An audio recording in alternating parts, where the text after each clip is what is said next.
हम लोग के सामने एक नई चुनौती के रूप में एक वेरिएंट ऑफ कंसर्न ओमिक्रॉन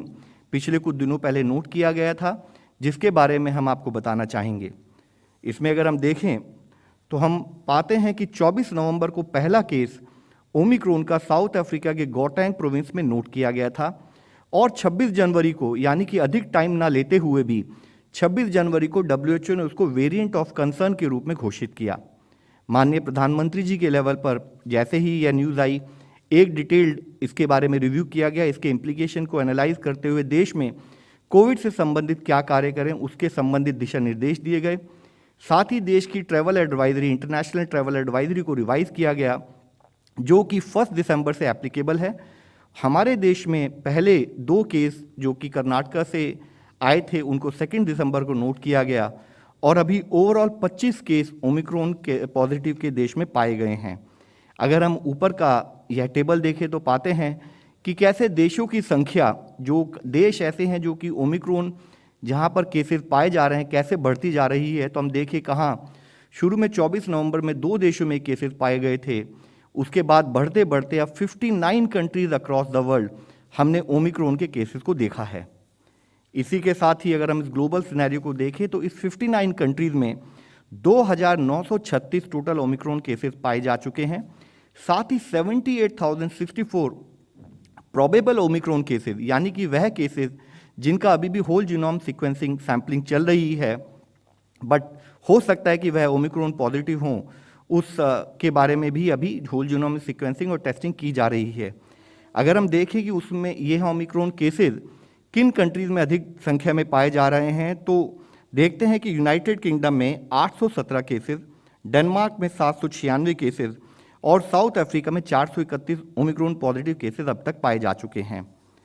हमारे देश की अगर हम डेटा को एनालाइज करें तो हम देखते हैं कि 5 स्टेट में 25 ओमिक्रॉन केसेस आए हैं, जिसमें राजस्थान से 9 केसेस, गुजरात से 3, महाराष्ट्र के 10 केसेस, कर्नाटक का 2 केस और दिल्ली से 1 केस है। जैसे कि हमने आपको बताया कि इंटरनेशनल अराइवल्स के लिए देश में एक नई ट्रैवल एडवाइजरी इशू की गई थी और 1 दिसंबर से आने वाली फ्लाइट में अब तक हमने जैसे कि दुनिया के देशों को 2 पार्ट में विभाजित किया था, countries at risk and other countries. तो कंट्रीज एट रिस्क से अब तक अगर हम देखें तो 10 दिसंबर के सुबह 8 बजे तक 298 फ्लाइट्स आई थी, जिसमें कि 58,459 पैसेंजर्स आए और जिनमें से 83 केसेस RT-PCR पॉजिटिव पाए गए, जिनको कि होल जीनोमिक सीक्वेंसिंग के लिए भेजा जा चुका है। इसी के साथ ही जो दूसरे देशों से इंटरनेशनल फ्लाइट्स आई थी वह 2348 थी, जिसमें 3,68,516 पैसेंजर्स को हमने उसमें जो आए थे उसमें से 2% लोग जिनको कि हमने रैंडम सैम्पलिंग के द्वारा टेस्ट किया, उसमें हमें 13 पॉजिटिव RT-PCR केसेस पाए गए, जिनका भी होल जीनोम सीक्वेंसिंग के द्वारा मॉनिटर किया जा रहा है। देश में ओमिक्रॉन की परिस्थिति को देखें तो टोटल 25 केसेस हैं और जो टोटल वेरिएंट देश में डिटेक्ट हुए हैं यह संख्या उससे 0.04% से भी कम है।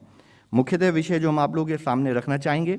अभी तक जो भी ओमिक्रॉन पॉजिटिव केसेस देश में डिटेक्ट किए गए हैं उनमें मुख्यतः माइल्ड सिम्टम्स ही पाए गए हैं। यहाँ ओमिक्रॉन के बारे में चर्चा करते हुए हम आप लोगों के सामने रखना चाहेंगे WHO का एक डेटा, जिसमें कि WHO ने एनालाइज किया था कि कैसे अगर हम लोग वैक्सीनेशन का रेट बढ़ाएं तो जो प्रिवेंटिव मेजर्स है उनका जो फॉलोअप है फील्ड में, कम्युनिटी लेवल पर, उसमें कैसे ओवरऑल कमी नोट की जा रही है। एक यह सेल्फ कॉन्फिडेंस की, क्योंकि मैंने वैक्सीन लगवा ली है तो मुझे कोई चिंता करने की ज़रूरत नहीं है, इस टाइप की फीलिंग से ये देखा गया है कि जैसे जैसे इंक्रीज सोशल मोबिलिटी हुई है, adherence to community COVID appropriate behaviour, वह फील्ड में उसमें कुछ कमी WHO के लेवल पर भी नोट की गई है। WHO ने हाईलाइट किया है कि जैसे जैसे वैक्सीनेशन का रेट बढ़ रहा है कुछ प्रांतों में, उसके साथ ही जो पब्लिक हेल्थ मेजर्स हैं, यानी कि use of mask, physical distancing and hand washing approach, इसमें कमी नोट की जा रही है। जिसमें कि मुख्यतः अगर आप ग्राफ में देखें तो अगर हम देखें कि मास्क का यूज़ ओवरऑल जो उन्होंने एनालाइज किया है 78.4% था, वह घटते घटते 71% हो गया और फिजिकल डिस्टेंसिंग जो 68%, इवन वैक्सीनेशन ओवरऑल जब दुनिया में शुरू भी नहीं हुआ था तब अगर नोट की जा रही थी, वह अब घटते घटते काफ़ी कम संख्या यानी कि 48.4% ही रह गई है। और उन्होंने स्पेसिफिकली हाईलाइट किया है कि पब्लिक हेल्थ मेजर्स को हमें कंटिन्यूड बेसिस पर यूज़ करना है ताकि हम अपने आप को और अपने परिवार के जनों को बचा सकें। उन्होंने स्पेसिफिकली WHO में हाईलाइट किया है कि वैक्सीन्स का इस्तेमाल करना है, लेकिन वैक्सीन्स के साथ साथ पब्लिक हेल्थ मेजर्स को भी हमें कंटिन्यूड बेसिस पर इस्तेमाल करते रहना है। जैसे कि इसको फिगरेटिव वे में समझाने के लिए हमने इससे पहले भी इस पर चर्चा की थी कि हो सकता है कि हमारे पास हमारी गाड़ी में अगर हमारे पास एयर बैग्स लगे हों, but that does not give us liberty कि हम जाकर उस गाड़ी को दीवार से लगा दें और हम कोई प्रिकॉशन ना लें। These are for our safety, but adequate precaution in driving still has to be followed. तो इसी संबंध में हम आपसे एक दूसरा डिटेल भी जो इससे पिछले हफ्ते में भी हमने आपसे साझा की थी फिर से दिखाना चाहेंगे। WHO ने फिर से एनालाइज किया कि काफ़ी हद तक वैक्सीनेशन होते हुए भी यूरोप के कुछ देशों में एक सर्ज फिर से नोट किया जा रहा है। जैसे यूनाइटेड किंगडम में मल्टीपल सर्जेज हमने नोट किया। फ्रांस में अभी भी देखिए कि 43,000 के करीब केसेस प्रति रोज इस संख्या से आ रहे हैं। इटली एक छोटा देश है इन टर्म्स ऑफ पॉपुलेशन, लेकिन वहाँ पर भी काफ़ी अधिक संख्या में केसेस आ रहे हैं। इसी तरह स्विट्जरलैंड में 9,000 के करीब केसेस डेली आ रहे हैं। तो WHO ने बताया कि इन्फेक्शन हो, टेस्ट पॉजिटिविटी हो, हॉस्पिटलाइजेशन हो और ICU एडमिशन हो, कंटिन्यूड बेसिस पर यूरोप में बढ़ रहा है। और उसका मुख्य कारण है कि जो पब्लिक हेल्थ मेजर्स हैं उसमें रिलैक्सेशन दी गई। साथ ही जब उनको इंट्रोड्यूस भी किया गया तो या तो कम पकड़ के साथ इंट्रोड्यूस किया गया या उसको धीरे से इंट्रोड्यूस किया गया, जितनी उसकी रिक्वायरमेंट थी उस लेवल पर उसको फॉलो अप फील्ड लेवल पर नहीं किया गया। इसके साथ ही वैक्सीनेशन भी एक कारण है जिसकी वजह से जो पर्टिकुलरली वल्नरेबल पॉपुलेशन में जहां वैक्सीनेशन कवरेज लो था वहां पर भी कुछ अधिक संख्या में वहां पर केस नोट किए गए हैं। यह विषय हम आपके सामने इसलिए ला रहे हैं कि कंटिन्यूड बेसिस पर टेक्निकल एडवाइस हम लोग के सामने यही आ रही है कि वैक्सीनेशन पर हमारा ध्यान बना रहे और वैक्सीनेशन के साथ साथ जो पब्लिक हेल्थ मेजर्स हैं, कोविड अप्रोप्रिएट बिहेवियर है, यानी कि use of mask, physical distancing, hand hygiene और रेस्पिरेटरी हाइजीन एक नए नॉर्मल के रूप में हम अपने जीवन में समाहित करें। जो हम लोग जैसे जब से कोविड का ओमिक्रॉन जब वेरिएंट जब से इमर्ज हुआ है तब से कंटिन्यूड बेसिस पर ऑनरेबल यूनियन हेल्थ मिनिस्टर के लेवल पर इसकी मॉनिटरिंग की जा रही है। जैसे आप सबको पता है, पहला केस 24 नवंबर को साउथ अफ्रीका में आया था और 26 नवंबर को उसको वेरिएंट ऑफ कंसर्न के रूप में डिक्लेयर किया गया था। माननीय प्रधानमंत्री जी के लेवल पर 27 नवंबर को उसके इम्प्लीकेशन को समझते हुए फील्ड पर क्या कार्य करना है वह दिशा निर्देश दिए गए थे। माननीय हेल्थ मंत्री के लेवल पर 25 नवंबर से प्रति रोज एक रिव्यू मीटिंग की जा रही है जिसमें कि हमारी प्रिपेयर्डनेस अगेंस्ट कोविड-19 को एक डिटेल्ड रूप से डिस्कस किया जाता है और साथ ही जो ओमिक्रॉन वेरिएंट है वह क्या चैलेंज हम लोगों के सामने थ्रो कर रहा है उसके बारे में भी डिस्कशन किया जाता है। इस मीटिंग में member NITI Aayog, principal scientific adviser to government, secretary health, secretary department of biotechnology, DG ICMR, national technical advisory group on vaccination, NCDC और संबंधित सारे अधिकारी रहते हैं, जिसमें मुख्यतः डेली केसेस की जो ट्रेजेक्ट्री है देश की, देश के सभी स्टेट्स की और जिलों की और साथ ही ग्लोबल ट्रेजेक्ट्री को एनालाइज किया जाता है और ओमिक्रॉन और कोविड के द्वारा क्या क्या चैलेंजेस हम लोग के सामने आए हैं उससे संबंधित एक कार्य प्रणाली बनाई जाती है और उसके अंतर्गत कार्य किया जाता है। इसी के साथ ही स्टेट ऑफिशियल से, एयरपोर्ट हेल्थ ऑफिशियल से, माननीय हेल्थ मंत्री साहब के लेवल पर, सेक्रेटरी हेल्थ के लेवल पर मल्टीपल रिव्यू मीटिंग्स पिछले कुछ दिनों में की जा चुकी हैं, जिसमें हमारा फोकस मुख्यतः सर्वेलेंस पर, इफेक्टिव स्क्रीनिंग पर और कम्युनिटी को हम कम्युनिटी लेवल पर जब इंटरनेशनल ट्रैवलर्स आते हैं उनकी मॉनिटरिंग पर, वैक्सीनेशन के पेस को बढ़ाने पर और साथ ही हेल्थ इंफ्रास्ट्रक्चर को फर्दर अपग्रेड करने पर हम स्टेट के साथ मिलकर यह कार्य कर रहे हैं। इसी से संबंधित हम आप लोगों को बताना चाहेंगे कि सेक्रेटरी हेल्थ सर के लेवल पर 25 नवंबर को ही एक प्रिएम्प्टिव वे में ही, जैसे कि 24 नवंबर को पहला केस साउथ अफ्रीका में डिटेक्ट हुआ, एक लेटर के रूप में स्टेट को अवगत कराया गया कि वह अपनी सर्वेलेंस को बढ़ाएं और पैसेंजर्स जो एट रिस्क कंट्री से आ रहे हैं उनकी रिगरस स्क्रीनिंग हो, उनकी टेस्टिंग हो और सारे ऐसे सैंपल को जीनोम सीक्वेंसिंग के लिए भेजा जाए। और क्यों जरूरी है कि हम टेस्ट, ट्रैक, ट्रीट, वैक्सीनेशन और कोविड अप्रोप्रिएट के अपने प्रिंसिपल्स को फील्ड में उसी सुचारू रूप से कार्य करते रहें। इसी के साथ ही 27 नवंबर को फिर जब यह ओमिक्रॉन एक वेरिएंट ऑफ कंसर्न के रूप में WHO द्वारा डिक्लेयर किया गया तब भी स्टेट को एड्रेस किया गया, उनसे रिक्वेस्ट की गई कि हम एयरपोर्ट की सर्वेलेंस में भागीदारी करते हुए उसको मॉनिटर करें, कम्युनिटी लेवल पर जो भी क्लस्टर्स या हॉटस्पॉट्स आ रहे हैं उनको मॉनिटर करें और एक मिशन मोड अप्रोच से फिर से अपने हेल्थ इंफ्रास्ट्रक्चर की प्रिपेयर्डनेस को रिव्यू करें। साथ ही बहुत ज़रूरी है कि कम्युनिटी में अवेयरनेस हो, एविडेंस बेस्ड इंफॉर्मेशन के बारे में डिस्कशन हो, उसके लिए कम्युनिटी को ओरिएंट किया जाए ताकि जो भी चैलेंज ओमिक्रॉन हमारे सामने प्रस्तुत करता है उसके लिए कम्युनिटी लड़ने के लिए हर तरीके से तैयार हो। इसी के साथ ही 29 नवंबर को फिर से सेक्रेटरी हेल्थ ने स्टेट को एडवाइस किया कि आप टेस्टिंग और ट्रैकिंग पर जो कि इंटरनेशनल पैसेंजर्स हैं उनको कम्युनिटी में फोकस बनाए रखें। साथ ही होल जीनोम सीक्वेंसिंग पर हमारे कार्य चलता रहे। जितने भी एरियाज हैं जहाँ पर क्लस्टर्स आ रहे हैं उनको मॉनिटर करें। जहाँ पर भी सर्ज इन केसेस नोट किया जाए वहाँ पर 100% टेस्टिंग हो, वहाँ पर 100% जीनोम सीक्वेंसिंग की जाए। कम्युनिटी के साथ हमारा चर्चा बनी रहे ताकि हम कोविड अप्रोप्रिएट बिहेवियर को as a major tool against कोविड-19 इंक्लूडिंग ओमिक्रॉन और एनी अदर वेरिएंट हम फील्ड में इस्तेमाल करते रहें। इसी के साथ ही 8 दिसंबर को फिर से स्टेट को एडवाइस की गई कि जो ILI और रेस्पिरेटरी डिस्ट्रेस के केसेस जो फील्ड में आ रहे हैं उनको भी मॉनिटर किया जाए। और साथ ही जो डेजिग्नेटेड कोविड फैसिलिटीज़ हैं जहाँ पर कि अगर कोई ओमिक्रॉन पॉजिटिव पेशेंट रखा जाता है तो उसको भी एक सेपरेट एरिया में रखा जाए ताकि वह रेगुलर पॉजिटिव पेशेंट से मिक्स ना हो पाए। इसी के साथ ही हमने स्टेट से स्पेसिफिकली रिक्वेस्ट की है कि री इन्फेक्शन केसेस यानी कि वह केसेस जो कि एक आदमी कोविड पॉजिटिव था लेकिन रिकवर हो चुका था फिर से इन्फेक्ट हुआ हो, या ब्रेक थ्रू इन्फेक्शन यानी कि वह केसेस जहाँ पर कि डबल डोज ऑफ वैक्सीनेशन लग चुकी हो उसके बाद भी वह आदमी फिर से इन्फेक्ट हुआ हो, उन केसेस को स्पेसिफिकली मॉनिटर किया जाए। उन क्लस्टर्स को मॉनिटर किया जाए जहाँ पर कि केसेस आ रहे हैं और रैपिड रिस्पॉन्स टीम्स भेजी जाएं ताकि उन क्लस्टर्स का मैनेजमेंट हम समय पे कर सकें। इसी के साथ ही कल भी सेक्रेटरी हेल्थ के लेवल पर सारे स्टेट के सेक्रेटरी हेल्थ से डिटेल्ड वीडियो कॉन्फ्रेंस के द्वारा चर्चा की गई, जिसमें मुख्यतः ECRP जो इमरजेंसी कोविड रिस्पॉन्स पैकेज 2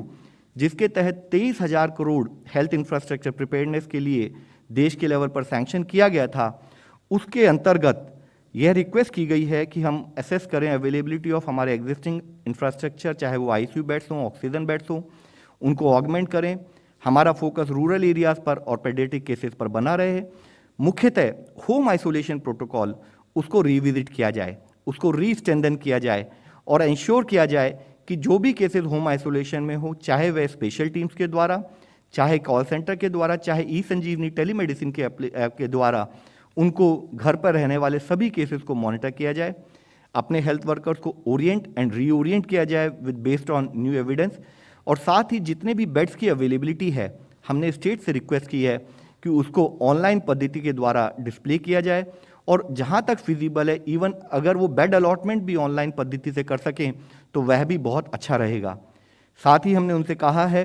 कि जो PSA प्लांट अब तक सैंक्शन होकर फील्ड में कमीशन हो चुके हैं, जो वेंटिलेटर फील्ड पर कार्य कर रहे हैं, ऑक्सीजन कंसंट्रेटर जो दिए गए हैं, ऑक्सीजन सिलेंडर जो स्टेट को दिए गए हैं, उनकी फंक्शनिंग को चेक किया जाए। उनको देखा जाए कि वह वर्किंग कंडीशन में कोई छोटे से गैप की वजह से, या चाहे वह लीकेज हो, चाहे एक पर्टिकुलर कंपोनेंट मिसिंग हो, उसकी वजह से ऐसा ना हो जाए कि जो इंफ्रास्ट्रक्चर क्रिएट किया गया है उसका सदुपयोग ना किया जा सके। तो सारे ऐसे इंफ्रास्ट्रक्चर को फिर से रिविजिट किया जाए, उसको फंक्शनल स्टेटस में रखा जाए। इसके साथ ही रिफ्रेशर ट्रेनिंग की जाए ताकि हमारे पास एडिक्वेट अवेलेबल मैन पावर हो, जो चाहे PSA प्लांट हो, वेंटिलेटर हो, PPEs और N95 मास्क और जो भी हमारे इक्विपमेंट और टूल्स हैं उनको सही ढंग से हम यूज़ कर सकें। हमने स्टेट से यह भी कहा है कि बहुत ज़रूरी है कि जिस पेशेंट को हॉस्पिटलाइजेशन की ज़रूरत है उसको एक सीमलेस प्रोसेस स्टैब्लिश किया जाए ताकि वह एक पारदर्शी पद्धति से अपने आप को हॉस्पिटल एडमिशन के प्रोसेस को फॉलोअप कर सके। इसी के साथ यह भी कहा है कि एम्बुलेंसेज की अवेलेबिलिटी को सुनिश्चित किया जाए जिसके द्वारा पेशेंट को हॉस्पिटल में समय पर ट्रांसफ़र किया जा सकता है। इसी के साथ ही जैसे कि हमारे टेक्निकल एडवाइजरी ग्रुप ने सलाह दी थी, उसमें 8 ऐसी दवाइयाँ जो चाहे वो कोविड ट्रीटमेंट से रिलेटेड हों, चाहे म्यूकरमाइकोसिस से रिलेटेड हों, चाहे मल्टी सिस्टम इन्फ्लेमेटरी सिंड्रोम से रिलेटेड हों, बच्चों में जो पाया जा सकता है, उससे संबंधित दवाइयों की भी हमने स्टेट से रिक्वेस्ट की है कि उसकी अवेलेबिलिटी और उसके बफर स्टॉक के बारे में not only at state level but even below the state level at district level coordinate किया जाए। हमने इससे पहले भी इस विषय में चर्चा की है। गवर्नमेंट ऑफ इंडिया का continued focus in collaboration with state is to focus कि कैसे हम अपने एक्सपोजर को कम करें, कैसे हम अपने ट्रांसमिशन को रोकें, साथ ही किस तरह से हम अपनी वल्नरेबल पॉपुलेशन को बचा सकें। और हमारा फोकस है कि किसी भी तरीके से हम देश में होने वाली मॉर्टेलिटी को रोकें और कम करें। और जो भी है कार्य करें, यह कम्युनिटी एंगेजमेंट देश के हर नागरिक को साथ में जोड़कर करें। इसी विषय में नागरिकों की सुविधा के लिए, सिटीजन की सुविधा के लिए हमने कोविड से संबंधित कुछ FAQs भी अपनी वेबसाइट पर, जो कि mohfw.gov.in है, उस पर रखे हैं, जिसमें मुख्यतः एक ऑथेंटिक इन्फॉर्मेशन, एक एविडेंस बेस्ड इन्फॉर्मेशन जो हमारे नागरिक हैं वे पा सकते हैं। क्योंकि इस समय पर देखा गया है, जब भी कोई एक नई घटना होती है तो साथ ही एक भय का वातावरण जो अननेसेसरी कई बार क्रिएट हो जाता है, तो उसको हटाने के लिए ज़रूरी है कि ऑथेंटिक इन्फॉर्मेशन सोर्सेज का ही हम लोग स्टडी करें, उसके द्वारा हम अपने आप को प्लान करें कि हमें कार्य क्या करना है। हमने कंटिन्यूड बेसिस पर एक ही चीज़ कही है, माननीय प्रधानमंत्री जी ने शुरू से एक ही बात कही है, कोविड की यह लड़ाई जन भागीदारी की लड़ाई है, कोविड की यह लड़ाई एक जन आंदोलन है। तो हमें कंटिन्यूड बेसिस पर याद रखना है कि मास्क जो है हमारी यूनिवर्सल सोशल वैक्सीन है, इसको हमें हमेशा यूज़ करना है। साथ ही हमें ध्यान रखना है कि हम समय आने पर टीका जरूर लगवाएं। और इसी से संबंधित एक विषय, जैसे कि कुछ मीडिया में भी हाईलाइट किया गया कि कुछ लोग जो इंटरनेशनल ट्रैवलर्स हैं, हमने एयर सुविधा पोर्टल पर कहा है कि आप हमें अपना करेक्ट एड्रेस दें कि आप जब उतरते हैं तो आप कहाँ जाते हैं। तो कई जगह पर हमने पाया किसी भी भ्रांति के कारण लोग करेक्ट एड्रेस नहीं देते, जिसकी वजह से हमें कम्युनिटी में उनको मॉनिटर करना उतना ही मुश्किल हो जाता है, हमें उनको सपोर्ट प्रोवाइड करना उतना ही मुश्किल हो जाता है। हम उन सबसे आपके द्वारा अपील करना चाहेंगे कि बहुत ज़रूरी है कि हमें यह जो पूरा प्रोसेस है, this is to help us to help you. अगर आपको हम समय पर, आपके अंदर कोई बीमारी है, चाहे वो ओमिक्रॉन हो, चाहे कोविड का रेगुलर वेरिएंट भी क्यों ना हो, अगर हम उसको समय पर ढूंढ पाएंगे और समय पर उसको हॉस्पिटल फैसिलिटी में या होम आइसोलेशन में ट्रीट कर पाएंगे, तभी आप और आपके परिवारजन ढंग से रह सकते हैं, सुख से रह सकते हैं। तो हमें आपके सपोर्ट की ज़रूरत है। टीका लगवाना और गवर्नमेंट को सपोर्ट करना और पब्लिक हेल्थ मेजर्स को फॉलो करना बहुत ज़रूरी है। इसी के साथ ही उत्सव का समय है, कई जगह पर पार्टीज़ हो रही हैं, कई जगह पर वेडिंग सेलिब्रेशंस हो रहे हैं और भी गैदरिंग्स हो रही हैं। हमारी आप सबके द्वारा फिर सभी लोगों से अपील है कि इन सभी पार्टीज़ को, इन सभी वेडिंग्स में कोविड सेफ बिहेवियर को 100% फॉलो किया जाए। यहाँ यह इशू हाईलाइट करना बहुत ज़रूरी है कि जब हम इन्फेक्शियस डिजीज़ से डील करते हैं, infectious disease versus non infectious disease एक मेजर डिफरेंस है। इन्फेक्शियस डिजीज़ में हमने 99% प्रिकॉशन रखी, उस 1% प्रिकॉशन जो हमें रखनी थी, हमने वहाँ अगर उसको ढीलापन रखा, उसी समय पर वायरस हमें अटैक कर सकता है। यानी कि हमारे 99% करे हुए एफर्ट भी वेस्ट हो जाते हैं। तो ज़रूरी है कि जब हम कोविड की इस लड़ाई में अब तक पिछले 2 साल से लड़ते आ रहे हैं, हमें 99% एफर्ट नहीं, 100% एफर्ट करना है। इस तरीके से हमें कंटिन्यूड बेसिस पर कार्य करना है। Please help us to help you. क्योंकि हम फिर से यही कहना चाहेंगे, कोविड उपयुक्त व्यवहार हमारी जिम्मेदारी है, क्योंकि कोविड से चलने वाली ये जंग अभी भी चल रही है, अभी भी जारी है। धन्यवाद।